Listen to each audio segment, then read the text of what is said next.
संजीव झा। आज पिछले डिस्कशन को, जिसमें कि पंच महापुरुष योग में वन ऑफ द योग रोचक योग के बारे में पिछले वीडियो में मैंने डिस्कशन किया था, उसी को कंटिन्यू करते, उसी वीडियो की सीरीज को कंटिन्यू करते हुए मैं पंच महापुरुष योग का वन ऑफ द योग, जो लास्ट टाइम मैं रोचक योग के बारे में डिस्कशन किया, इस बार मैं भद्रक योग के बारे में डिस्कशन कर रहे हैं। बेसिकली पंच महापुरुष योग जो है वो पंच महापुरुष एक ऐसा योग है जिसमें एक ही ग्रह से योग बनता है, और ये जो शरीर है, हमारा जो शरीर है वो पंच तत्वों का बना हुआ है, और ज्योतिष में इन्हीं पंच तत्वों को बुध, मंगल, बुध, गुरु, शुक्र और शनि के द्वारा प्रतिनिधित्व की जाती है। और पंच महापुरुष में इसी के विशेष महत्ता का वर्णन किया गया है। पंच महापुरुष योग, जिसमें कि रोचक योग बनता है, दूसरा भद्र योग बनता है, तीसरा हंस योग बनता है, चौथा मालव्य योग बनता है, पांचवा शश योग बनता है। रोचक योग मंगल के प्लेसमेंट में स्पेसिफिक प्लेसमेंट, अर्थात उसकी स्पेसिफिक स्थिति के हिसाब से रोचक योग का निर्माण होता है। भद्र योग का निर्माण बुध की स्पेसिफिक प्लेसमेंट के हिसाब से होता है। हंस योग का निर्माण गुरु की स्पेसिफिक प्लेसमेंट के हिसाब से होता है, और मालव्य योग का निर्माण शुक्र की स्पेसिफिक प्लेसमेंट के हिसाब से होता है, और शश योग में शनि की स्पेसिफिक प्लेसमेंट के हिसाब से होता है। महर्षि पराशर कहते हैं कि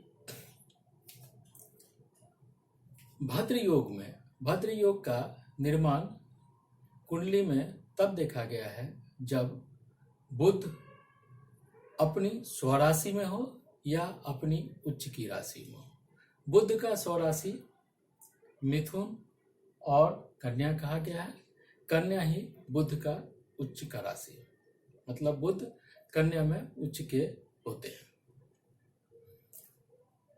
तो भद्र योग का कंडीशन यह है कि यदि बुध अपने स्वराशि में है या अपने उच्च के राशि में अवस्थित है, बुध बलवान है कुंडली में तथा केंद्र में अवस्थित है, यदि ये कंडीशन फुलफिल होता है तो भद्र योग का निर्माण होता है। अब हम ये समझते हैं कि भद्र योग का निर्माण जातक की कुंडली में होता क्यों है। इसके बारे में ऋषियों ने कहा है कि भद्र योग का निर्माण जातक की कुंडली में तभी देखा गया है जब वह पूर्व जन्म में काफी ज्ञान होता है, उसके पास काफी अध्ययन किया रहता है, उसने उसके अपने ज्ञान की प्रचुरता रहती है, उसके पास काफी व्यक्ति ज्ञानी होता है, और अपने ज्ञान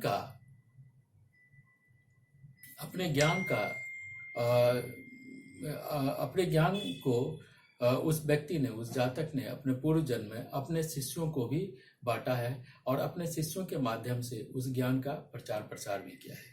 यदि ये कंडीशन होता है पूर्व जन्म में उस जातक का, तो भद्र योग का निर्माण जातक के कुंडली में देखा गया है। भद्र योग कुंडली में बनता है, लेकिन उसकी भंग की स्थिति भी जातक की कुंडली में देखी गई है। यह भंग की स्थिति कब उत्पन्न होती है? तो महर्षि कहते हैं इसके बारे में कि भद्र योग कुंडली में भंग की स्थिति भद्र योग की तभी उत्पन्न होगी जब बुध पापी हो, अर्थात अशुभ भावों का स्वामी हो, और या केंद्राधिपति दोष से युक्त हो, तथा 6th, 8th and 12th Lord से दृष्ट हो। यदि ये कंडीशन फुलफिल होता है तो भद्र योग भंग हो जाता है। ये 6, 8, 12 का जो एस्पेक्ट्स है या जो दृष्टि है वो बुध के ऊपर होनी चाहिए। यदि ये स्थिति होती है तो बुध अच्छा रिजल्ट नहीं दे पाता है। अब यह स्थिति कुंडली में क्यों है, अर्थात भद्र योग भंग क्यों हुआ, इसके बारे में ऋषियों का कहना है कि भंग की स्थिति तभी उत्पन्न होती है जब जातक पूर्व जन्म में ज्ञानी होकर अपने ज्ञान को अपने शिष्यों के बीच नहीं बांटता है। और शिष्यों के बीच जो ज्ञान की आदान प्रदान होती है वह गुरु शिष्य परंपरा के माध्यम से होनी चाहिए।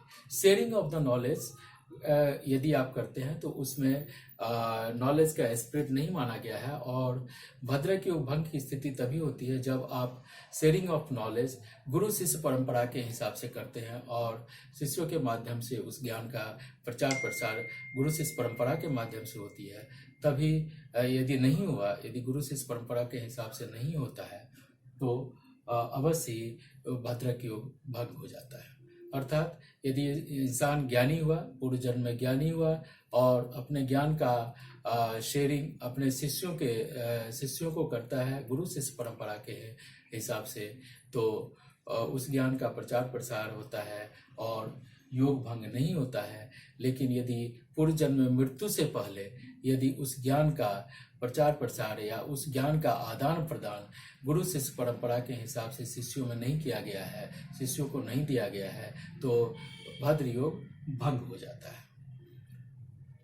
भद्र योग बनने की स्थिति में जातक को क्या क्या बेनिफिट होता है?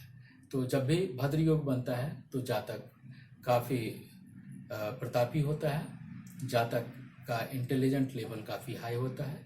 ऐसी स्थिति में जातक का स्वभाव काफ़ी गंभीर होते हुए अर्थात कम बोलता है जातक, लेकिन उसका इंटेलेक्चुअल लेवल काफ़ी हाई होता है। अपने वो परिजनों को, अपने मित्रों को हमेशा सहायता प्रदान करने की स्थिति में होता है, सक्षम होता है।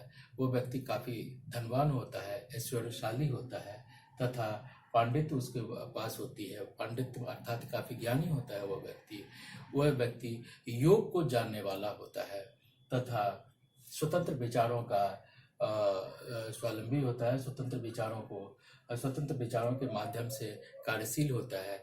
उसका आयु काफ़ी, वो एक्चुअली व्यक्ति वह काफ़ी दीर्घायु हुआ करता है। ये सब बेनिफिट आपको भद्र योग, यदि आपकी कुंडली में भद्र योग बनता है तो काफ़ी बेनिफिट होता है। कहने का मतलब है कि यदि भद्र योग आपकी कुंडली में है तो जातक काफ़ी प्रभावशाली होगा, काफ़ी इंटेलेक्चुअल होगा और अपने परिजनों को और अपने मित्रों को समय रहते हुए सहायता प्रदान कर सकता है, क्योंकि वो व्यक्ति धनवान भी होता है, ऐश्वर्यशाली होता है, सक्षम होता है। ऐसा कहा गया है यह व्यक्ति शेरों के समान चेहरे वाला व्यक्ति होता है और इसके अंदर सद्गुण का प्रभाव बहुत ज़्यादा होता है। इस व्यक्ति के अंदर गंभीरता काफ़ी होती है, गंभीर स्वभाव का इंसान होता है। यह तो हुई भद्र योग एवं भद्र योग भंग की स्थिति। अगले वीडियो में मैं हंस योग के बारे में विस्तार से वर्णन करूँगा, विस्तार से व्याख्या करूँगा। और आप लोगों को यदि यह वीडियो अच्छा लगा है तो आप लोग इस चैनल को लाइक करें, सब्सक्राइब करें और फॉरवर्ड करें, जिससे कि लोगों के बीच में ज्योतिष का ज्ञान का प्रचार प्रसार हो। मेरा जो यह चैनल खोलने का मुख्य उद्देश्य है वो उद्देश्य है कि ज्योतिष का सही ज्ञान इस चैनल के माध्यम से आप लोगों तक पहुंचाया जाए और लोगों को भटकाव से बचाया जाए। इसी उद्देश्य की पूर्ति हेतु इस चैनल का निर्माण किया गया है और इस चैनल के माध्यम से ज्योतिष के गूढ़ रहस्यों के विषय में चर्चा किया जा रहा है और गूढ़ रहस्यों को आप तक पहुंचाया जा रहा है, जो हमें अपने गुरुजन से, ईश्वर की कृपा से प्राप्त हुआ है। इसी के साथ मैं आज अपने वाणी को विराम देता हूं और अगले वीडियो में मैं हंस योग के बारे में चर्चा लेके आप लोगों के सामने उपस्थित होगा। नमस्कार।